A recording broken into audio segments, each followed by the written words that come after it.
Step one is start early. I'm keen to know, tell me more. Well, one thing I should note is I've also been a tech startup CEO. So I have a little bit of background on product development as well. And I think, when you're getting advice from your advisors, that a lot of times we think about product fit and market fit, but we don't necessarily think about what are the hurdles that I'm going to face when I actually try to sell my product. In other words, what is the buyer's legal team going to give me pressure on, right? So things like, what does my product, especially if you're a SaaS company, what kind of data do you handle? And what kind of risk does using your product present to the buyer? So thinking about those things in terms of both product development, how can I mitigate the risk in my product itself? And then also, how can I insulate the risk through things like insurance, encryption and security and data privacy policies and that sort of thing. And that should really start at the very beginning in your product development, your business model.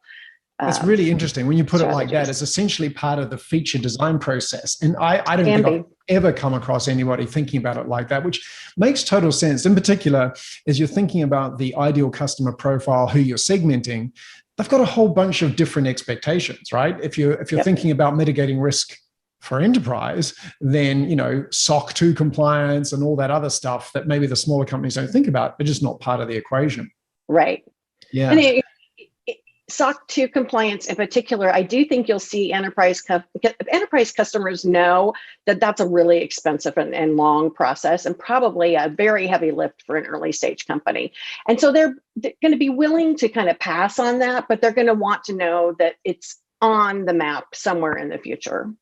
Yeah, it's really interesting. It makes me think back to very early days at Salesforce when I was there. There were some unintended uses of the platform. For example, it came to our attention that people were storing PII and things like financially sensitive data, like credit cards, were being stored in there, and we weren't hashing the data, right? So that was something that we didn't anticipate. Which, to your point, right, thinking about product roadmap direction would help you get ahead of that, right? Absolutely, yes. And then, of course, your contract agreement can mitigate that kind of risk for you, right? That your user imposed risk. So if you have fields where you can put any kind of data in there, you can contract around that risk for yourself as well.